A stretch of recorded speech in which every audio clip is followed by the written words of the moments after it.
Même dans les obsèques de Nanjip, Fingon nous a abandonnés. Fingon, la mère de Nanjip ne veut pas te voir.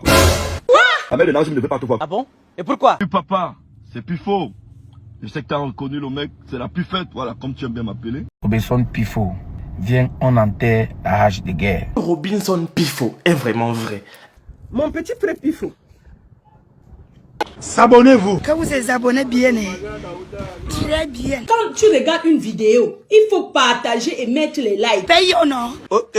N'oubliez pas de vous abonner et d'activer la notification pour ne rater aucune de nos prochaines vidéos. Chaque jour qu'on dort, qu'on se réveille, il y a de nouveaux dossiers. Hey! Chaque jour qu'on dort, qu'on se réveille, Il y a de nouveaux dossiers. Salut les fans. Bienvenue dans cette minute de connaissance. Aujourd'hui, nous allons parler de ce mec qui enflamme la toile, de ce mec qui brûle la toile, de ce mec dont tout le monde en parle de lui sur la toile. Il s'appelle Robinson Pifo. Hey! Robinson Pifo. Qui es-tu vraiment?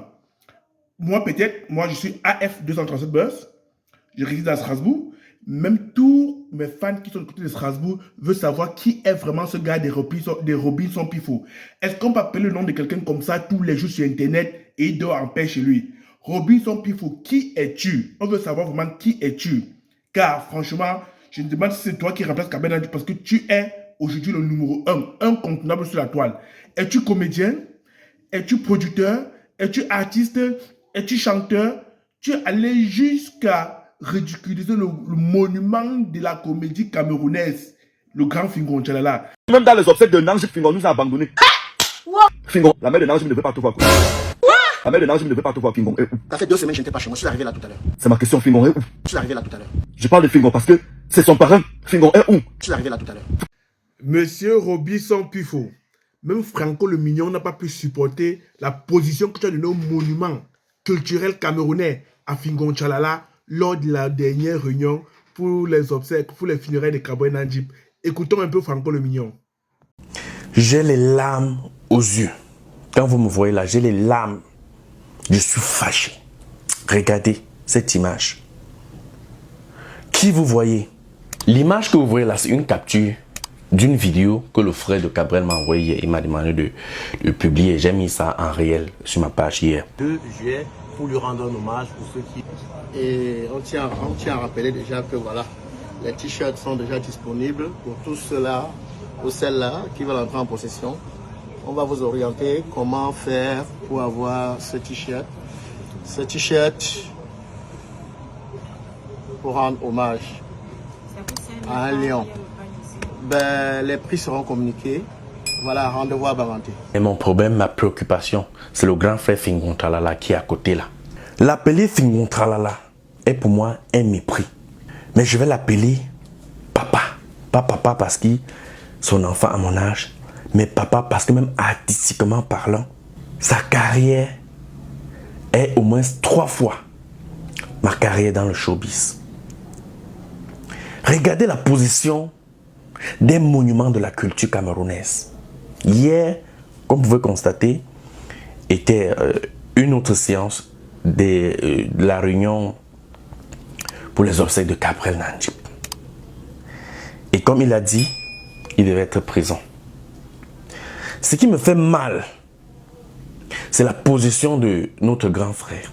C'est vrai, on va dire c'est une réunion pour le deuil, c'est normal. Mais c'est une goutte d'eau qui déborde au vase, selon moi. Et je voudrais dire ici, je ne soutiens personne, je ne défends personne, je n'accuse personne, parce que personne ne me paye pour faire quoi que ce soit. Robinson Pifo, s'il te plaît, si tu vois cette vidéo, taguez-moi ce gars, il faut qu'il me parle sur qui es-tu vraiment et qu'est-ce que tu représentes la culture camerounaise. Je veux aussi savoir. Je sais que tout le monde le sait, mais nous, on veut savoir qui tu es. Vous voyez, je me demande aujourd'hui si Gâteau International... Robinson Pifo, viens, on enterre la hache de guerre. Quoi? Robinson Pifo, viens, on enterre la hache de guerre. Ça n'est pas par hasard un bouc émissaire. Est-ce que Robinson Pifo est vraiment vrai? Est-ce que c'est vraiment quelqu'un de fiable? Est-ce que dans toute cette histoire, il n'a pas que fait jouer un rôle? Chers fans, écoutons attentivement les aventures de Pifo, le message de la baronne suisse par rapport à Pifo. Donc Pifo, un peu, on dit, un peu comme le serpent. Donc un serpent à double tête. Donc il pique du côté-ci, il pique du côté là, mais sa douleur est immense. Écoutons. Mon petit frère Pifo, le jeu à quoi tu joues est très dangereux. Moi, je déteste les faux culs.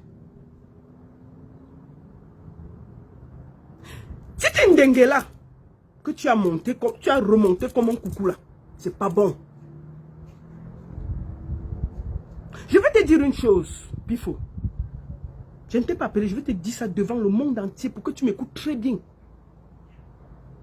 Cabrel est couché là. Tu étais là-bas, tu as fait du travail.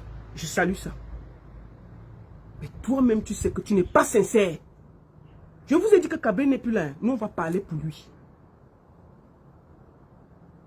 Tu n'es pas sincère. À chaque fois que tu as eu des problèmes, j'ai toujours été là pour toi. Je me rappelle que tu as eu un problème ici, très grave. Quand l'artiste Achalé est mort, on t'a accusé d'avoir cassé le derrière d'Achalé. Et c'est ça qui l'a tué. Ça va péter. Est-ce que tu te rappelles de ça? Nous sommes sortis que non, ce n'est pas vrai. On t'a défendu ici, là. Tout le monde t'a accusé que c'est toi qui avais cassé le derrière d'Achalé. Écoutez bien. Les compreneurs comprennent. Les compreneurs comprennent. Je sors tous mes yeux. On t'a défendu. On a dit non. Ce n'est pas bon. Vous ne pouvez pas faire du mal à un jeune comme ça. On t'a défendu plus faux. En disant que ce n'est pas possible. Parce qu'on estimait que c'était une charge contre toi. On ne peut pas être à faire du mal à quelqu'un. Tu es avec la personne, tu causes. Tu fais quoi derrière Lord Kameni?